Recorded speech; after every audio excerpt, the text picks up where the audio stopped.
नमस्कार, मैं हूं राहुल शर्मा। आप देख रहे हैं SP9 न्यूज। स्वागत है आप सभी का हमारे इस खास प्रोग्राम में। और प्रोग्राम की शुरुआत यशवंत सिन्हा से। जी हां, क्यों यशवंत सिन्हा चर्चाओं में है?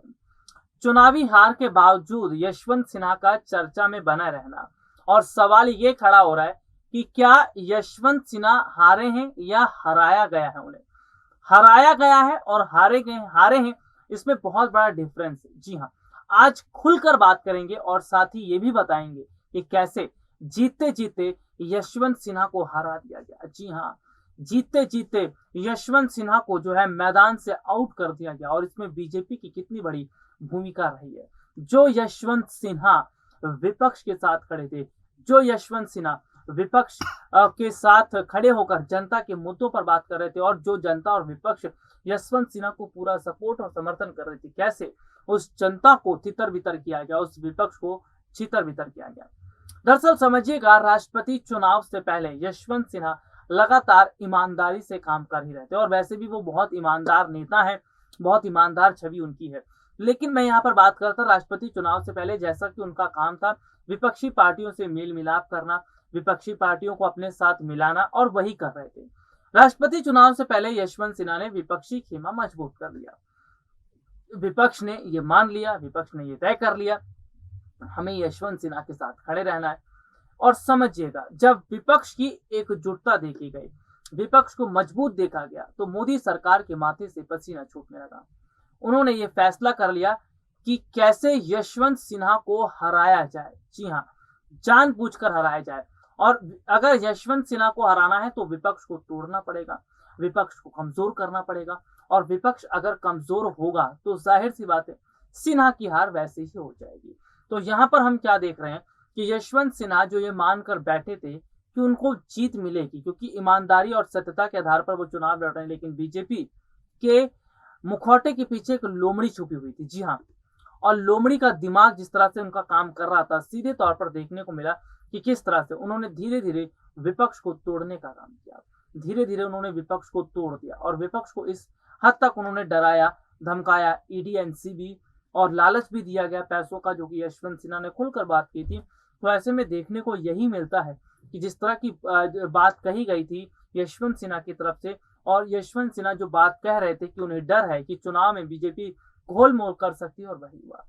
देखिए, यशवंत सिन्हा जो है वो कम से कम विपक्ष में रहकर जनता के मुद्दों पर बात तो कर रहे थे, विपक्ष में रहकर कम से कम जनता के मुद्दों को उठा तो रहे थे। और तो और ये तक देखने को मिला कि जिस तरह की स्थिति बनी थी, वो कहीं ना कहीं ये जरूर बता रही थी कि बीजेपी इसमें जरूर कुछ ना कुछ घोल करने की कोशिश करे। देखिए, सीधे तौर पर समझने की कोशिश ये कीजिए, आज सत्ता पक्ष पावर में रहकर अपनी पावर का गलत इस्तेमाल कर रही है। जी हाँ, एक तरफ हम देख रहे हैं महाराष्ट्र में जिस तरह से उद्धव ठाकरे को परेशान किया गया, उद्धव ठाकरे को किस हद तक महाराष्ट्र में तोड़ दिया, शिवसेना को तोड़ दिया, एकनाथ शिंदे और उनके विधायकों को अपने साथ मिलाया गया। इसके अलावा हम पश्चिम बंगाल की बात कर लेते हैं।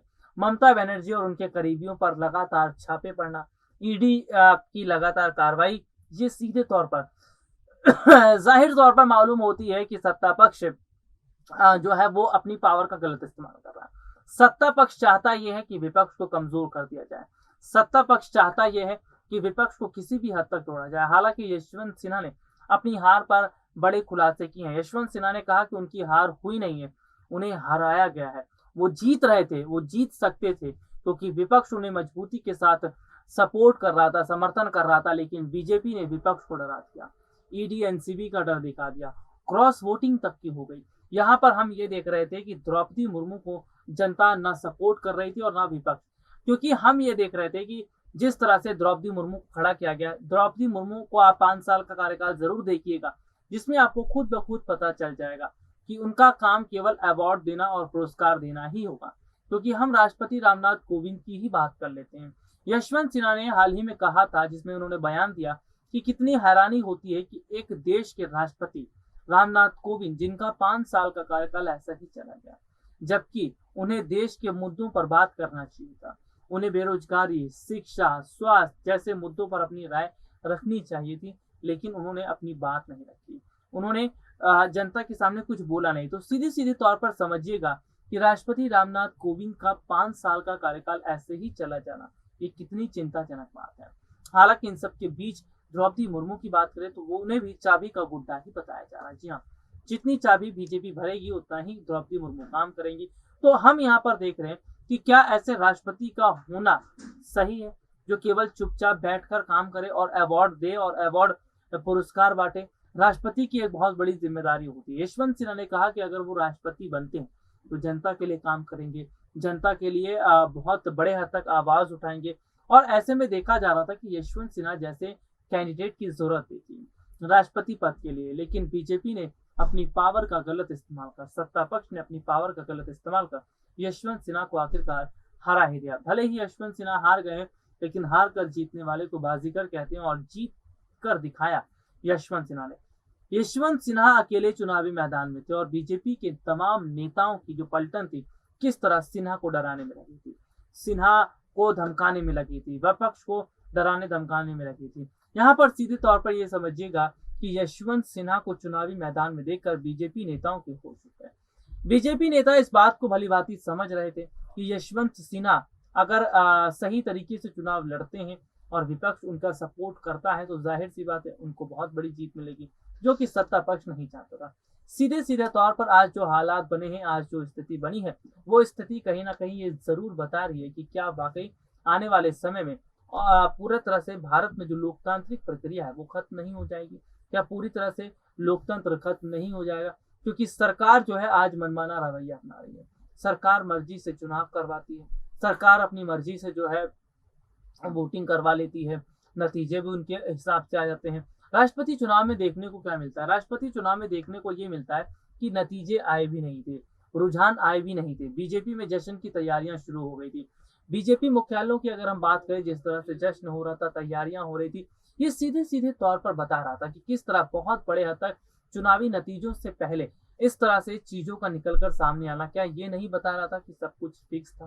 क्योंकि हम ये बात कर रहे हैं कि उत्तर प्रदेश में 2 सीटों पर उपचुनाव हुए थे, जिनमें आजमगढ़ और रामपुर की मैं बात करता हूँ। इन दोनों सीटों की अगर मैं बात करूं तो दोनों सीटों पर समाजवादी पार्टी के कैंडिडेट बहुत मजबूत थे, लेकिन ऐसे में देखने को मिला कि शुरुआती समय में ये दोनों कैंडिडेट समाजवादी पार्टी के जीत रहे थे, लेकिन अचानक जिस तरह से पासा पलटा और बीजेपी के कैंडिडेट की जीत होती नजर आई, इस पर सवाल खड़ा हो गया।